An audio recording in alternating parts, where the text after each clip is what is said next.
All right, so this is the latest sample paper of Ashoka University. They have had a couple of different kind of sample papers that they released over the years. So the latest website of Ashoka shows this sample paper. Okay, now this paper is, let's go over the question paper.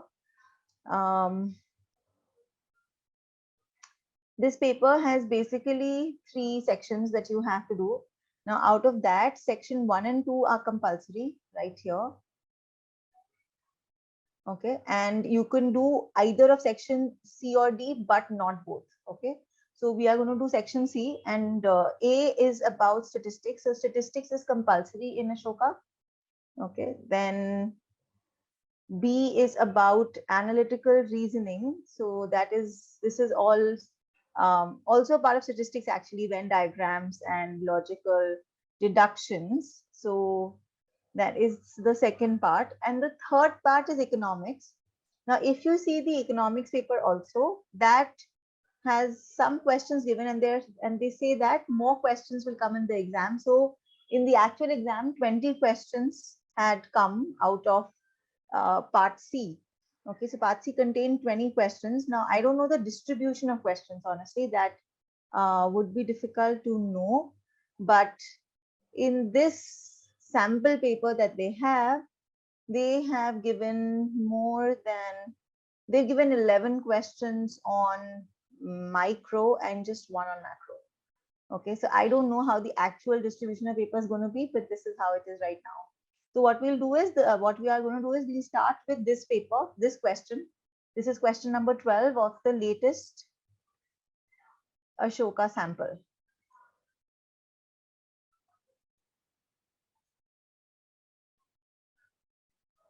Okay, so indicate which of the following statements are true.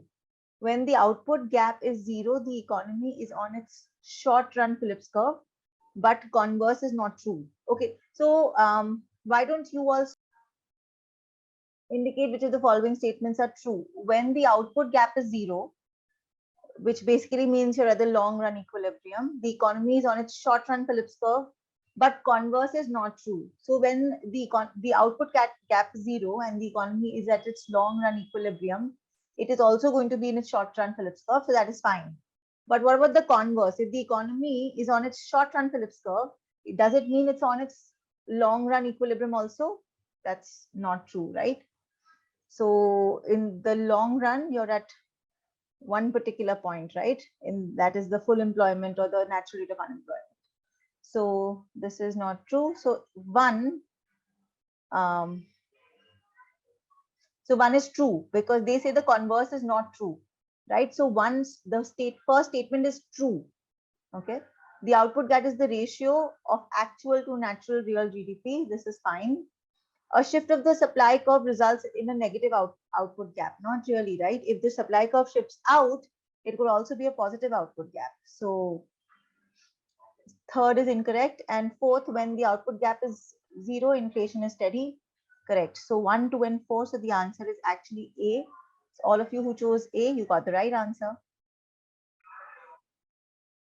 Okay, so question 1, the central bank controls money supply in the economy by printing money notes, printing currency notes and coins, setting bank loan rates, altering the required reserve ratio, and lending to government and large size firms.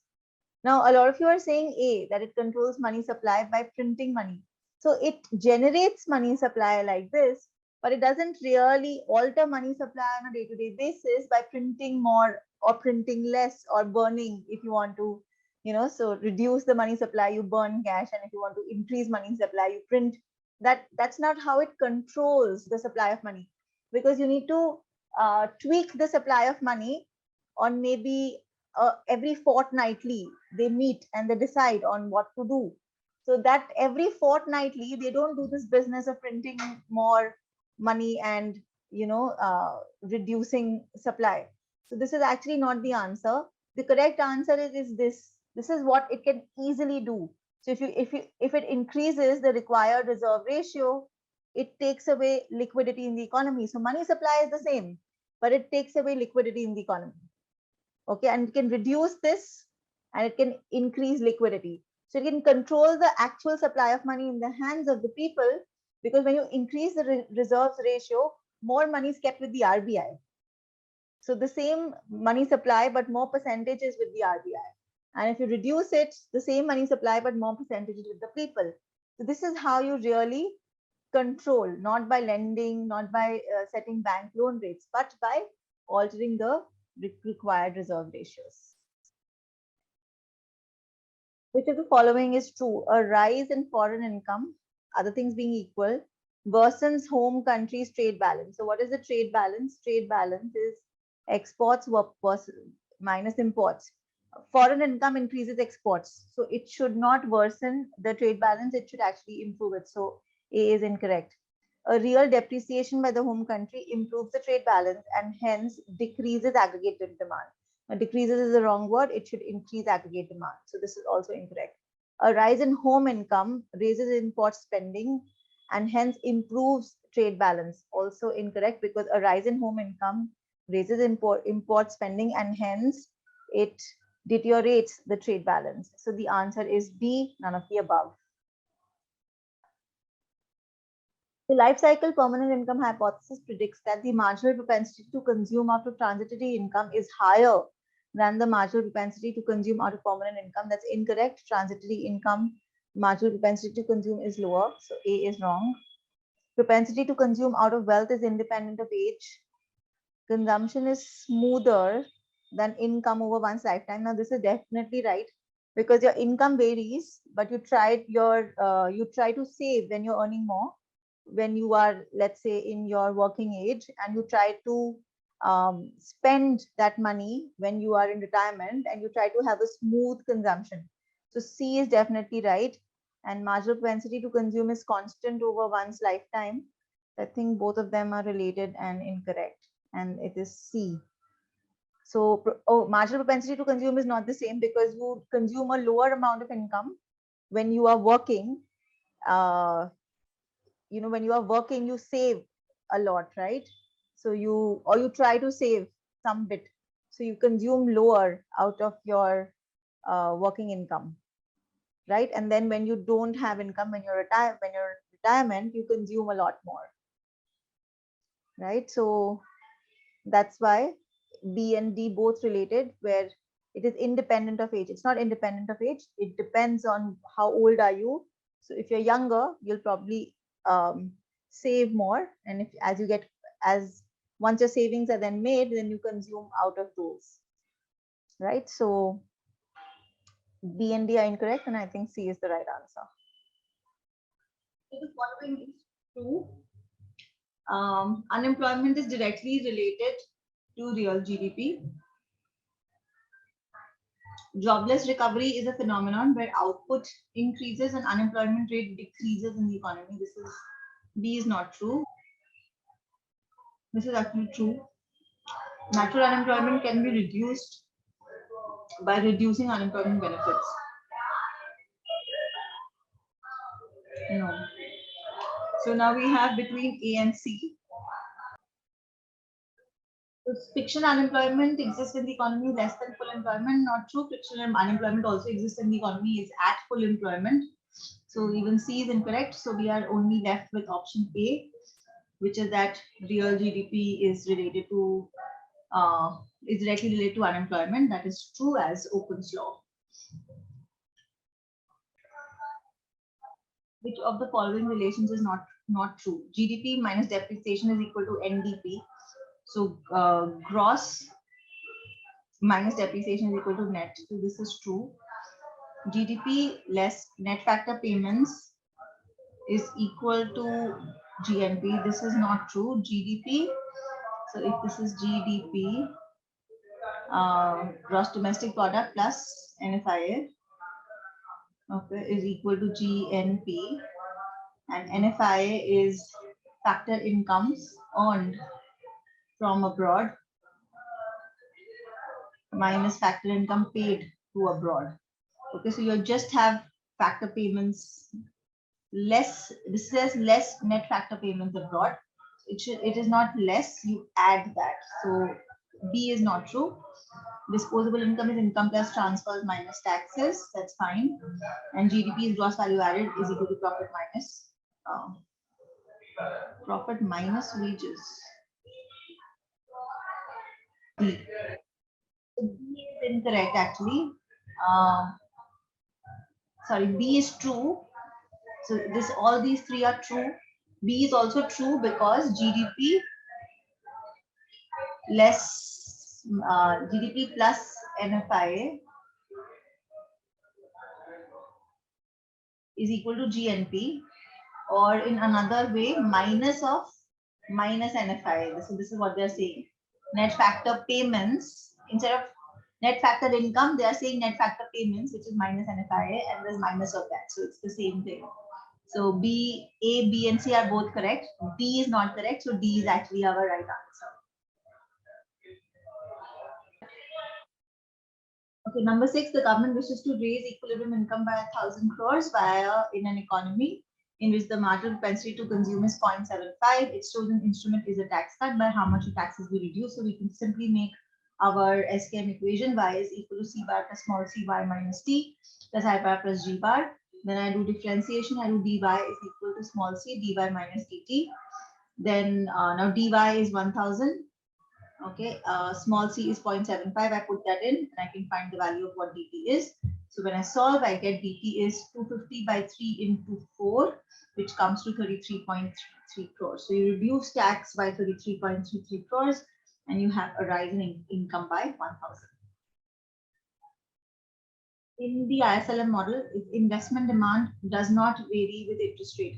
So in the ISLM model, if you keep the IS curve independent of the interest rate, so then the IS curve basically means this, what we just wrote.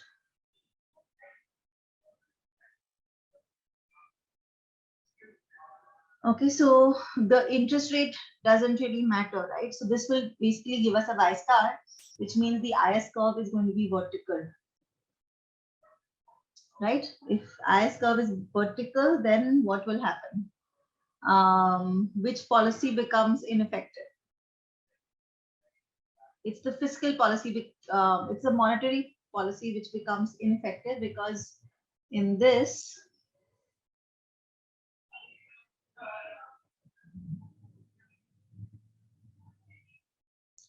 this is the IS curve, okay, and then you have the LM curve. Now,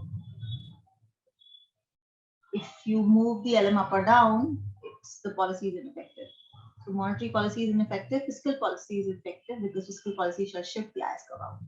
The answer to 7 is D. Yes.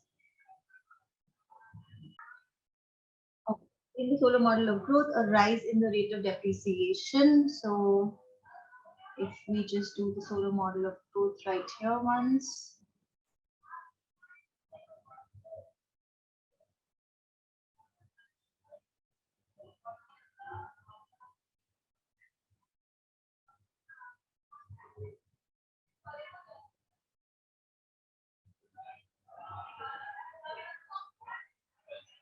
So if you have, this is the solar model,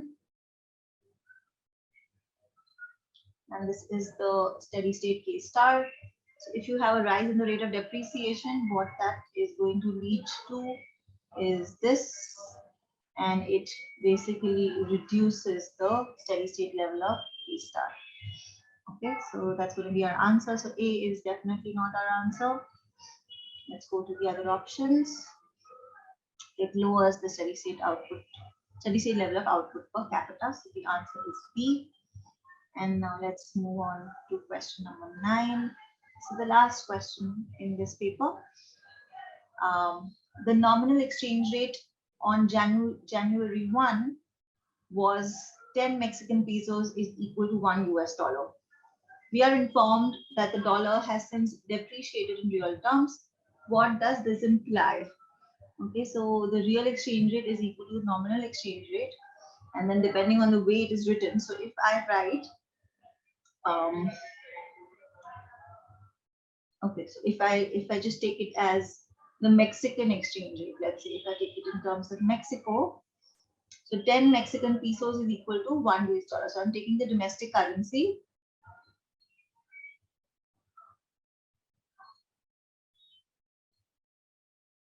of Mexico. Okay, so E into, and so this is going to be PF by P, right? So this is going to be the exchange rate formula. All right, so R dot by R is going to be E dot by E plus PF dot by P minus P dot by P. Okay. So now, so this was 10, and then we have been told that since then dollar has depreciated in real terms. What does this imply? So that means that this has, if dollar has depreciated, then this has appreciated, right? So R dot by R is positive. Okay. Now, if this is unchanged, so if R dot by R is positive and this is unchanged, so there's no change here. Okay. So then what must be true? So if you want this to be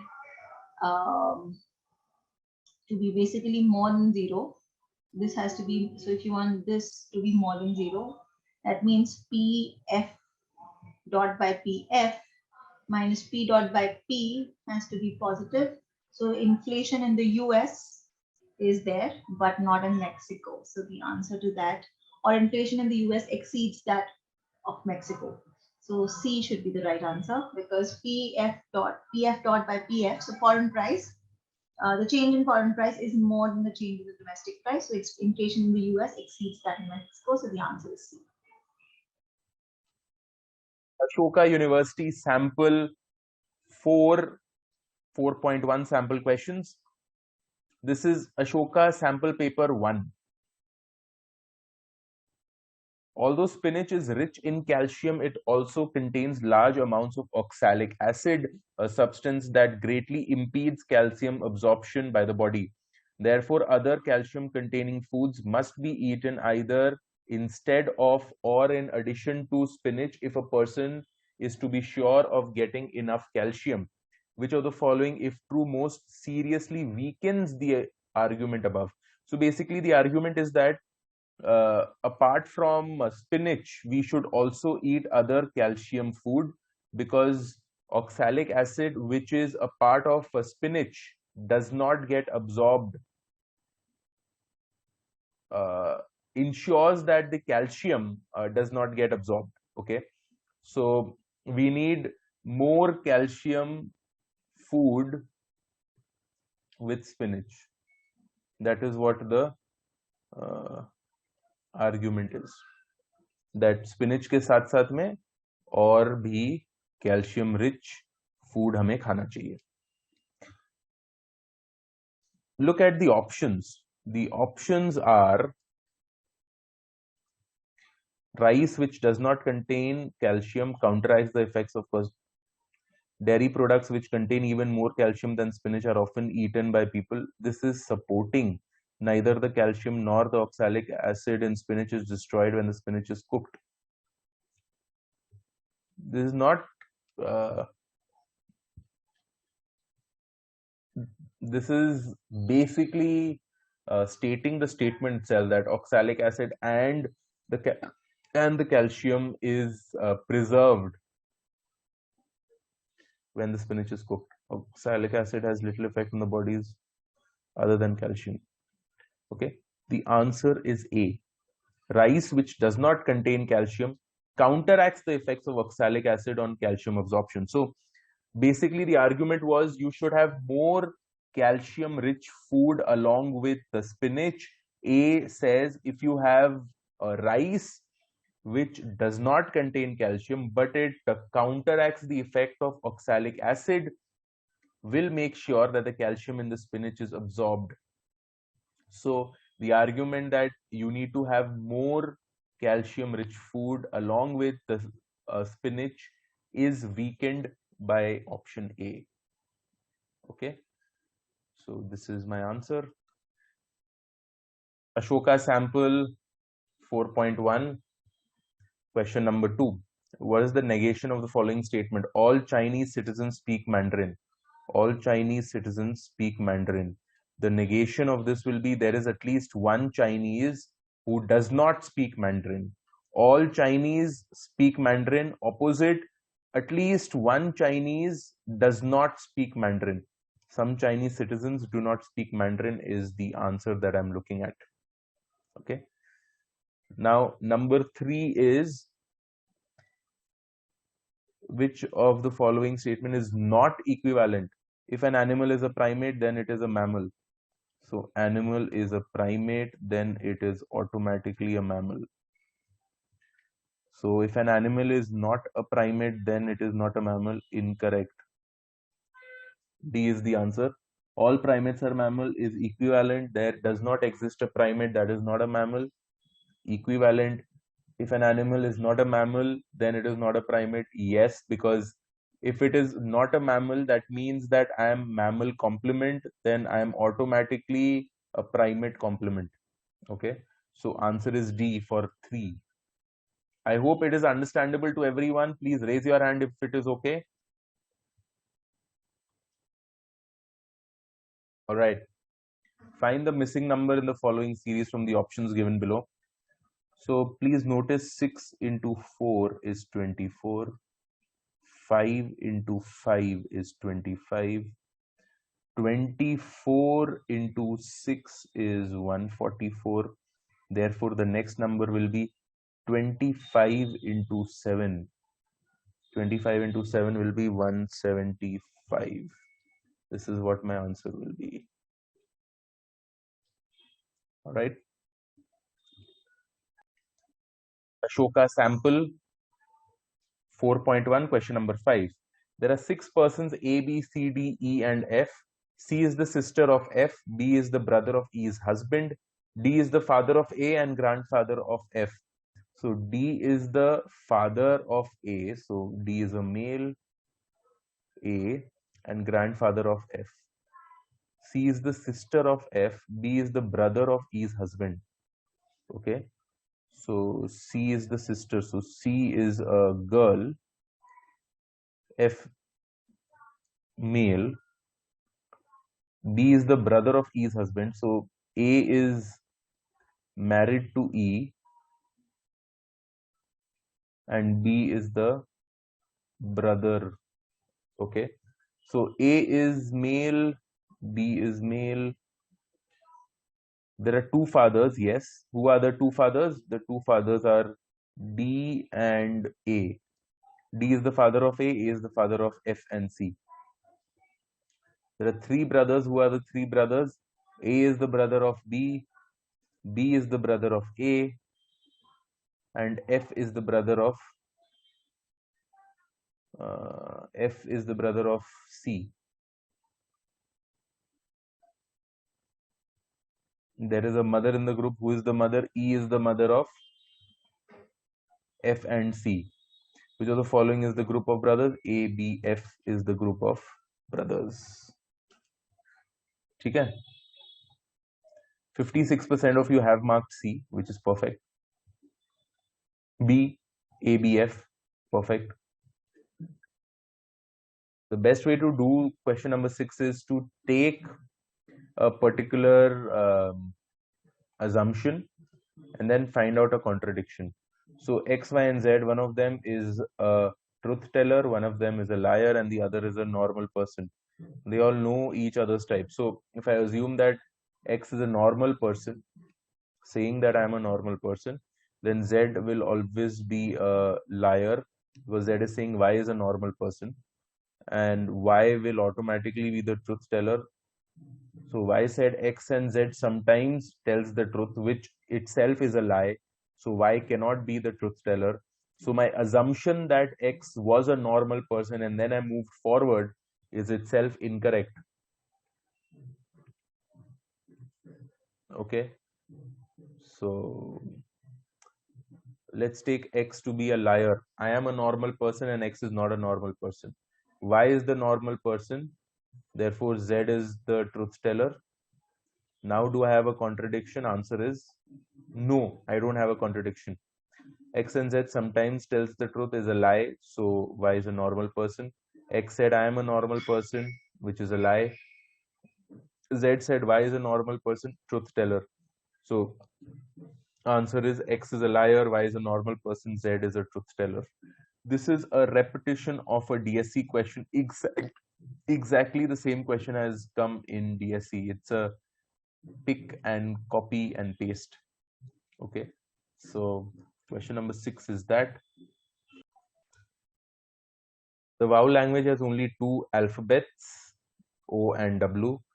The language obeys the following rules. Deleting successive letters WO from any word which has more than two letters gives another word of the same meaning. So if I delete WO from WOO, it gives me the word O which has the same meaning. Inserting OW or WWO in any place in a word yields another word with the same meaning. These are the four words in this. So OWW, inserting OW. So if I insert OW in only W, if I insert OW in only W, then I'll get the same, I'll get another word with the same meaning. So O is the same meaning as WOO. W has the same meaning as OWW. Okay. So the words WOO and OWW necessarily have the same meaning. This is the false statement. WOO means O, OWW means W. So how can they necessarily have the same meaning? Incorrect. Okay. ठीक है? Answer is A. Question number 8. A group of medical professionals found that 75% of Indian women surveyed in 1965 revealed creeping osteoporosis. The figure was 2000. The figure for 2000 was 50%. So from 1965 to 2000, the percentage of Indian women suffering with osteoporosis came down from 75 to 50%. Okay, which of the following, if true, would most undermine the researcher's conclusion? Undermine basically means weakens the most, weakens the argument most. The answer should be D. The surveyed in 2000 were younger. If it is younger, then obviously they might not have the same level of osteoporosis as the older women. So if they are to compare, they need to compare the same age group, not different. Okay, that's why answer for 8 will be D. Ashoka sample, reasoning bit, question number 9. Two young persons are discussing the preservation of the species. Meena says something. Since attempting to preserve every species that is currently endangered is prohibitively expensive, the endangered species whose value to humanity is the greatest should be accorded the highest priority for preservation. But such a policy would be unsound because it is impossible to predict the future value of a species, nor is it always possible to assess the present value of a species whose contributions to humanity, though significant, are indirect. So basically, how to decide the preservation of which species is not possible according to SEF, because it is not possible to gauge the importance to human for a species. Okay, so the main point of SEF's response is A. Since the methods for deciding which species have the most value are imperfect, informed decisions cannot be made on the basis of the assessment of such value. That is the answer. Question number 10. Wimbledon women's singles has 128 participants. In every match, two players play one another, with the winner progressing to the next round and the loser being eliminated. This continues until there is only one player who is the champion. How many singles matches are played in total in the women's single tournament? So 128 people play 64 matches.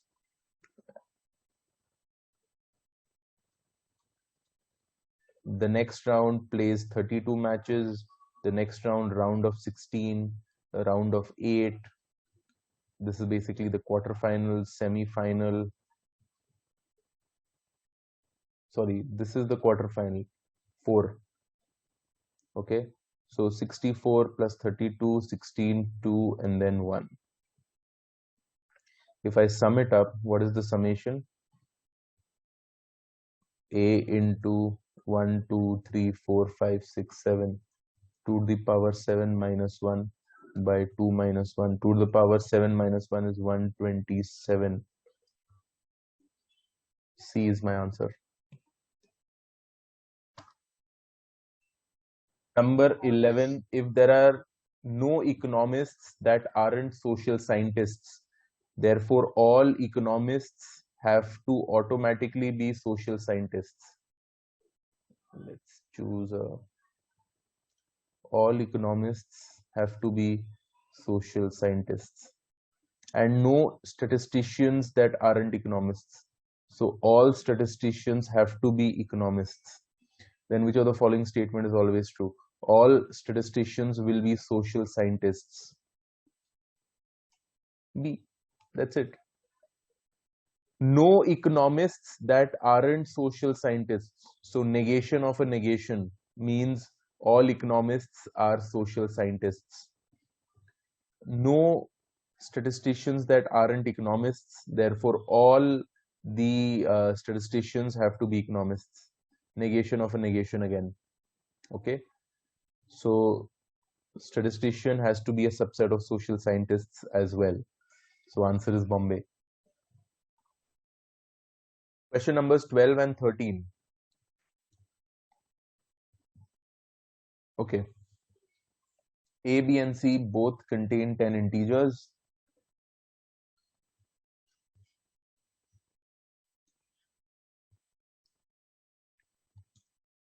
Okay, A and B have 5 integers in common. B and C have 3 integers in common. A and C have 4 integers in common. Then the minimum number of integers that are there in A union B union C. So minimum number of integers will happen if there are minimum number of unique elements in A, B and C. Minimum number of unique elements. Okay, so minimum number of unique elements will be how many? Minimum number of unique elements will be, if this is 0, 4 plus 5 is 9. See, each of them has 10. So unique will be 1, unique B will be 2, unique C will be 3. Now if I add this, this is 10 plus 5, 15 plus 3, 18. This will give me the minimum number of integers that are there in A union B union C. There cannot be a lower number than that.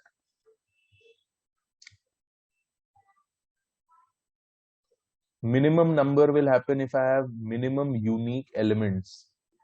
Unique to A, unique to B, unique to C. Okay. Now question number 13, I need to find out maximum. Now maximum will happen how? Maximum will happen if there are maximum number of unique elements. Now maximum number of unique elements will happen if A, B and C have these numbers as common. So B and C have 3. So let this be common for all of them. So if this is 3, A and B have common 5. So this is 2. A and C have common 4. So this is 1. So if A, B and C all have 3 common, right, then I will get maximum number of unique elements in each of them.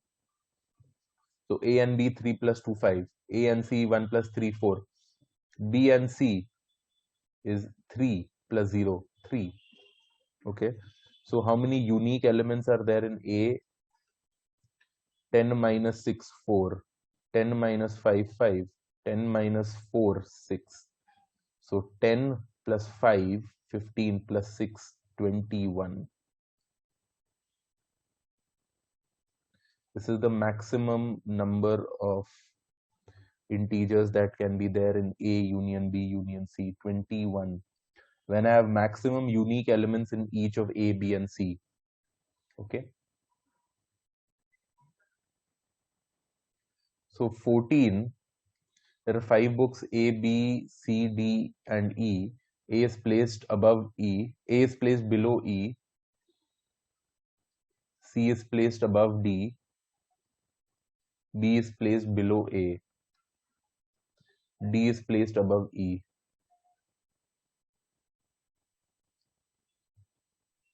Okay. So C at the top.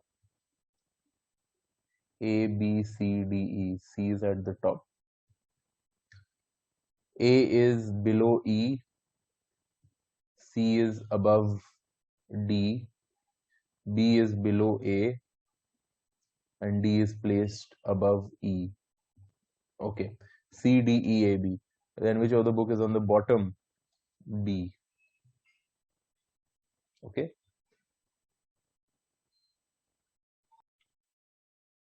Question number 15. 3 ladies X, Y, and Z marry 3 men A, B, and C. X is married to A. Y is not married to an engineer. Z is not married to a doctor. C is not a doctor. So Z is not married to a doctor. So Z is married to C. C is not a doctor. And B is not an engineer. A is a lawyer.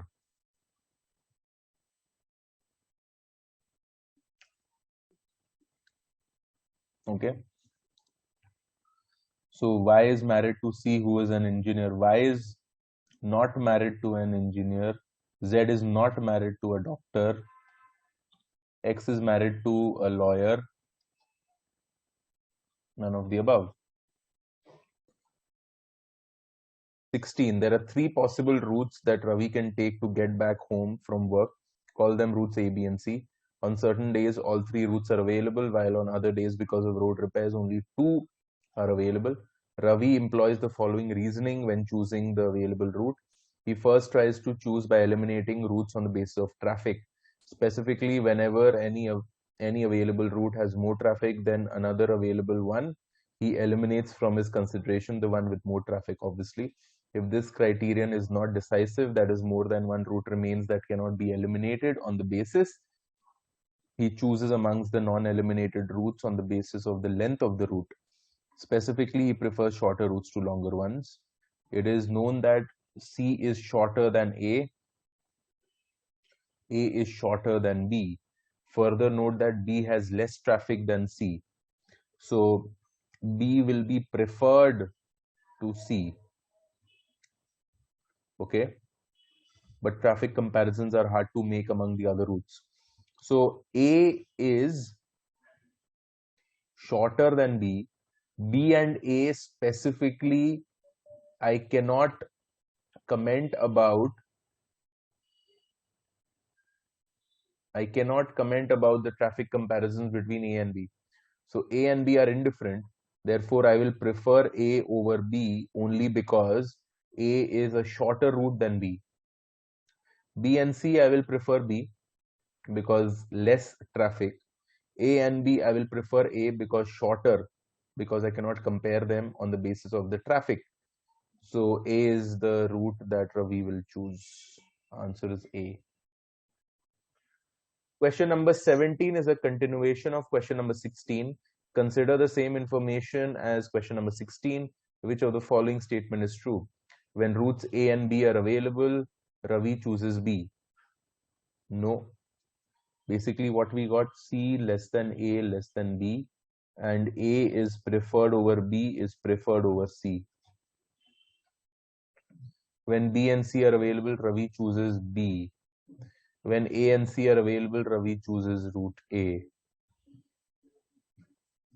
Okay, C is the answer.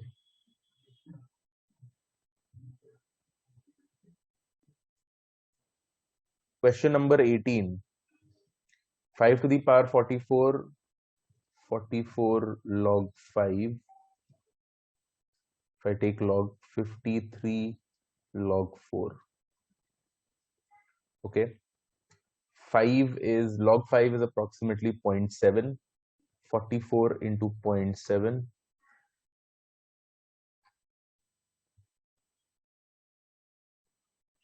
30.8. This is 53 log 4. Log 4 is 0.6.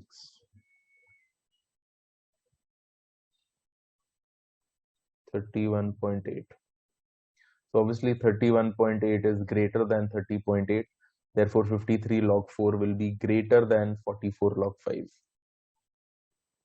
Okay, so this is false.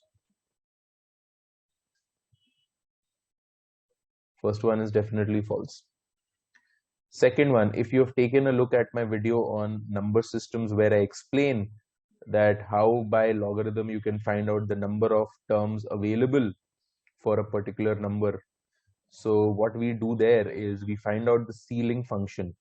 So 100 log 2 to the base 10 ceiling of this will give me the number of digits in 2 to the power of 100.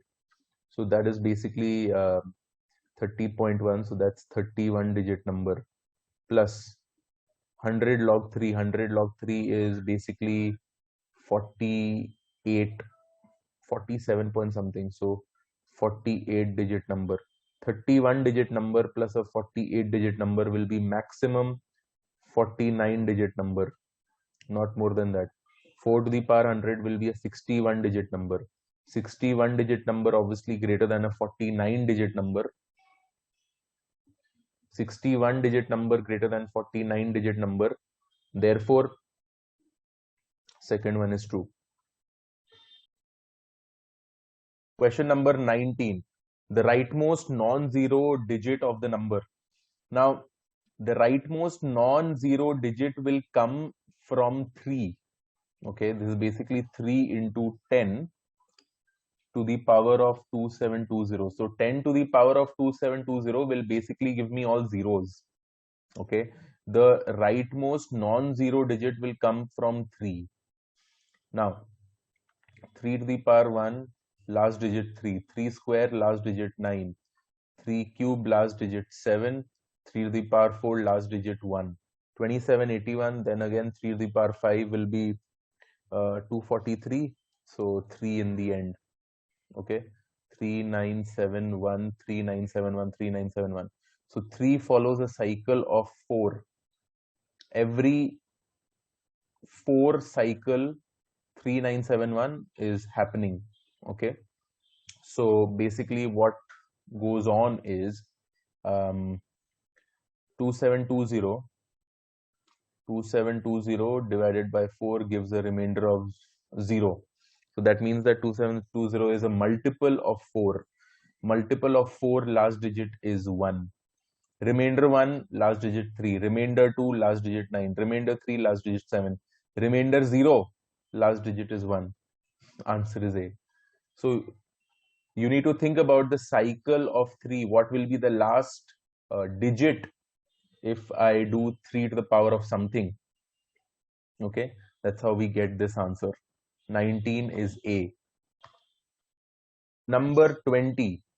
The digits of a 3-digit number A are written in reverse order. Let A be X, Y, Z and let B be Z, Y, X.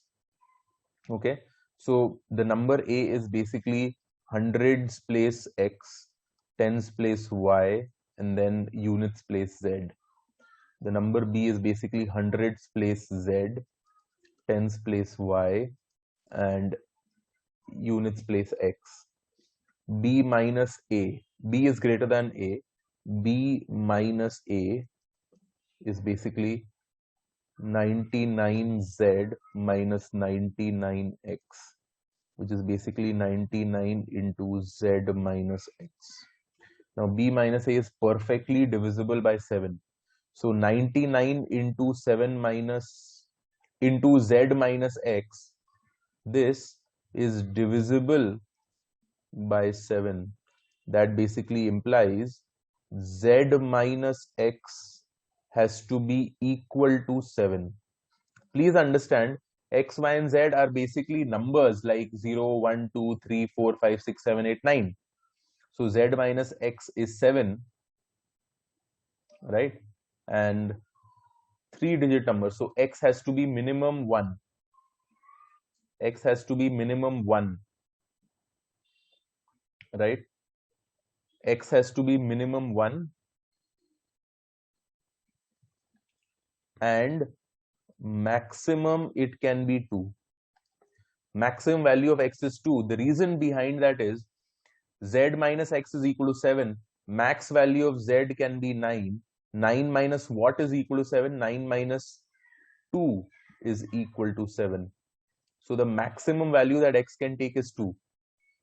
Max value that X can take is 2. So X max value is 2. Therefore, A's max value will be 299. A has to be less than 300 because X cannot be beyond 200.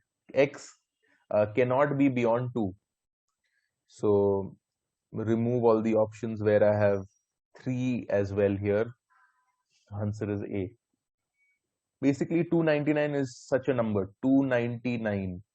Opposite 992. If you see the difference will be 693. 693 is basically 99 into 7. So the difference is perfectly divisible by 7, right? So for the number to be perfectly divisible by 7, X and Z need to have a difference of exactly 7. If that happens, job done. So A will lie between 100 to 299. That is the best answer. Okay. Question number 21. What is the next number? 1 square. 3 square is 9. 5 square 25. 7 square 49. 9 square 81. 11 square will be the next number. 121. 22. Two numbers are both positive and one number is 3 times less than twice the other number. Let the two numbers be X and Y.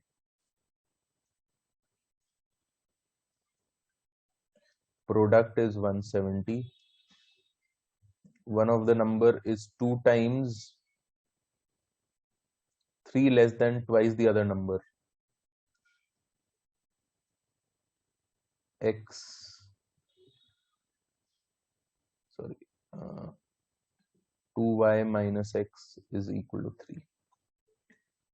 Now, go by options. Smaller of the two number. Supposing X is 10.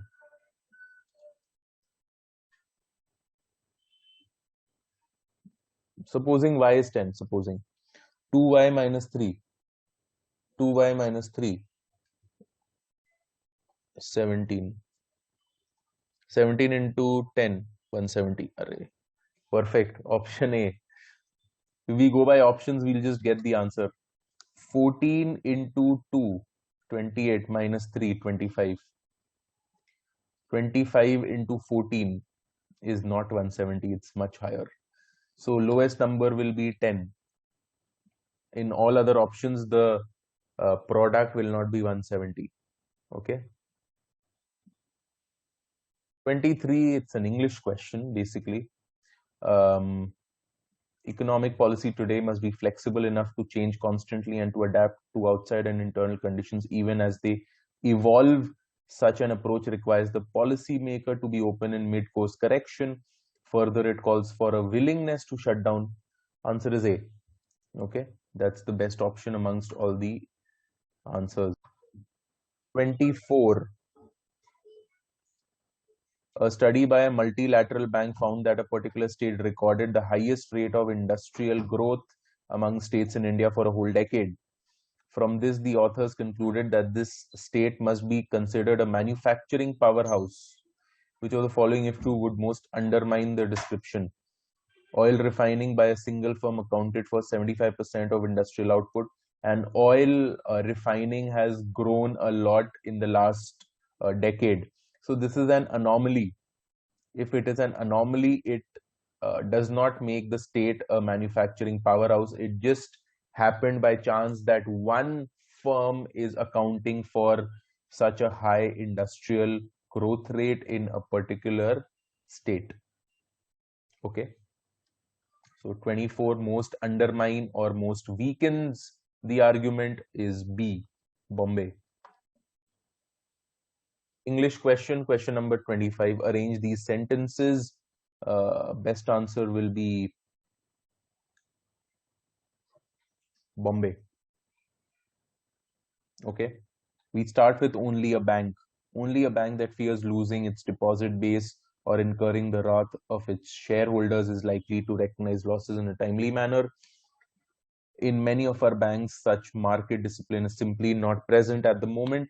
At times, in others, even if there is such discipline at work, banker horizon is excessively short until the end of a CEO's term.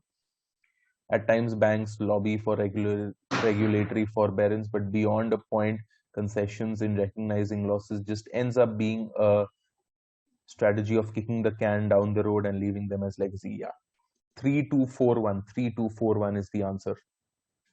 Okay. Next. Question number 26. If a country's GDP grows at a constant rate of 7%, in how many years will the GDP double? Let the GDP be G. So double will be 2G. G into 1.07. In how many years? Let it be N. So then I take log. ln2 is equal to n ln 1.07. ln2 by 1.07. ln 1.07. ln2 is 0.693 divided by 0.068 is n, which is approximately 10. Answer is about 10 years.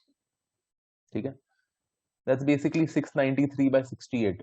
Now 693 by 68 is basically 10.2, about 10.2, which is about 10 years. Question number 28. Dhruv takes the train home from work every day. His wife picks him up from the train station at exactly 5 p.m. and drives him home. The drives to and from the station are of equal lengths and take the same amount of time every day. One day, Dhruv arrived at the station at 4 p.m. and decided to start walking and meet his wife somewhere between the train station and his house. So let the distance between the train station and his house be D. Let's draw a straight line. Train station, house. Let the distance be D. Okay. He usually comes at 5, but on a particular day he reached at 4. He reached at 4 and he started walking. Okay. He met the car here. So the car went from the house to this point and then came back. And in the process, it was able to save 20 minutes. It was able to save 20 minutes because this from this point to the train station would have been 10 minutes. And the distance from the train station to this point is again 10 minutes. So basically the car saved 10 minutes going and 10 minutes coming to this point. So basically that is how they reached home 20 minutes earlier. So they met 10 minutes earlier. That means from 4 p.m. to 4:50, Dhruv was walking towards his house. And at 4:50 p.m., he met his wife in the car and then they went back home. So in the car, they basically saved 10 minutes here and 10 minutes coming back to this point. And therefore, in total, they saved 20 minutes. So how long had Dhruv been walking? Dhruv was walking for 50 minutes. Okay. So Dhruv was walking. It reached this point in 50 minutes. And the car met him here and then drove back home. So the car saved 10 minutes of going to the train station and coming back from the train station.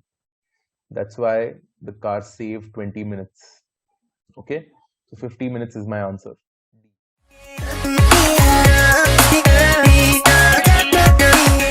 Found the video useful and would like to share it with your friends, then click on like, share and subscribe to our channel. Thank you for watching the video.